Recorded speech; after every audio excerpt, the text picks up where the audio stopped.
అని చెప్పి ఇవాళ మేము అడుగుతా ఉన్నాం. మీరే చెప్పిండ్రు 85% పనులు పూర్తయినాయని. నిన్న పాకాల ప్రాజెక్టు కింద 29,000 ఎకరాల ఆయకట్టు ఉంటుంది. పాకాల కిందిగో ఈ కాంగ్రెస్ వాళ్ళు చెప్తే రైతులు నాట్లేసుకున్నారు.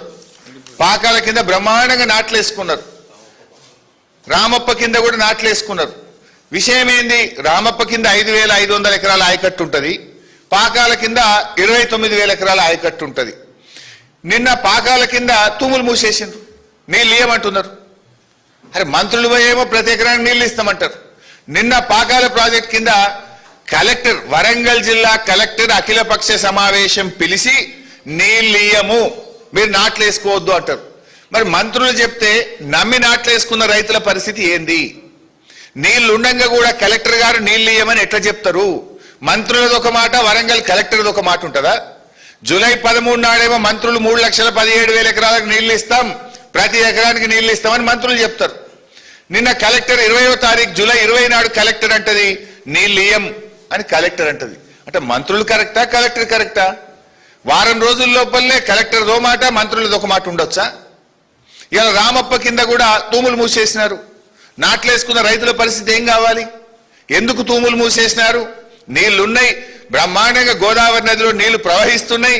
నీళ్లు ఎత్తడానికి కేసీఆర్ గారు 3 ఫేజులు పూర్తి చేసిండ్రు, సమ్మక్క బ్యారేజ్ కట్టిండ్రు. నీళ్లు ఎత్తకుండా ఎందుకు కలెక్టర్ గారు నిన్న తూములు మూసిండ్రు, నీళ్లు ఇయ్యమని కలెక్టర్ గారు ఎందుకు చెప్పిండ్రు? కలెక్టర్ చెప్పింది తప్ప, జూలై 13 నాడు మంత్రులు చెప్పింది తప్ప? క్షమాపణ చెప్పండి. మరి మీ చేతగాంతనం వల్ల, మేము సకాలంలో మోటార్లు మరమ్మతు చేయకపోవడం వల్ల 10 మోటార్లు నడపలేకపోతున్నాం, తప్పైందని క్షమాపణ కోరండి రైతాంగాన్ని. రైతులకు ఇన్పుట్ సబ్సిడీ, మరి ఆ క్రాప్ హాలిడే ప్రకటించి డబ్బులు ఇవ్వండి రైతులకు. ఏం పిచ్చి తుగ్లక్ చర్యలేంది ఇది? తుగ్లక్ ప్రభుత్వం లాగున్నది. మంత్రులు పోయి ఇస్తామంటారు, కలెక్టర్ ఇయ్యమంటారు. What is this? It's a joke. చిన్నపిల్లలు ఆటలాగా చేస్తా ఉన్నారు మీరు ఈరోజు రాష్ట్రాన్ని. ఇది రాష్ట్రం నడిపే పద్ధతేనా? మేము అడుగుతా ఉన్నాం. ఇది చాలా దుర్మార్గమైనటువంటి పరిస్థితి. నిజానికి రైతులు ఎంత కష్టపడతారండి మనకు తెలియదా? ఒక ప్రభుత్వానికి ఈ రకంగా వ్యవహరించేది. రైతులు ఎప్పుడైనా బోర్ ఎండిపోతే, తప్పిపోయి ఒక రైతు బోర్ ఎండిపోతే నీళ్ల కోసం రకరకాల మార్గాలు ఎత్తుక్కుంటాడు. ఇంకో బోర్ వేస్తాడు, బోర్ను లోతు కొడతాడు, లేదంటే పక్క రైతు దగ్గర బోర్ను లీజుకు తీసుకుంటాడు.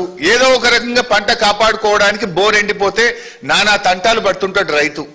లేదా పక్కన ఓ కాలువలనో చెరువులనో నీళ్లుంటే కిలోమీటర్ దూరం పైపులేసి, రబ్బర్ పైపులేసి నీళ్లు తెచ్చుకొని పంటల్ని కాపాడుకునే ప్రయత్నం చేస్తాడు, తపన పడతాడు రైతు. ఒకవేళ కరెంటు పోతే, కరెంటు సరిగా రాకపోతే డీజిల్ ఇంజన్ పెట్టుకోనన్నా పంటను కాపాడుకునే ప్రయత్నం చేస్తాడు రైతు. మనం చూస్తున్నాం నిన్న మొన్న కూడా వర్షాలు పడకపోతే ట్యాంకర్ తీసుకుపోయి ట్యాంకర్ ద్వారా నార్లకు నీళ్లు పోసి నారును కాపాడుకునే ప్రయత్నం మనం చూస్తున్నాం. కొన్ని చోట్లయితే బిందెలతో, సీసాలతో పత్తి మొక్కలకు చుక్క చుక్క నీళ్ళేసి పంటను కాపాడుకోవడానికి తెలంగాణ రైతులు ఎట్లా తపన పడుతుంటారో మనం చూస్తూ ఉంటాం. అంటే తెలంగాణ రైతు నీళ్ల కోసం తపన పడేటువంటి సోయి పోరాటం ఈ రేవంత్ రెడ్డికి లేదు.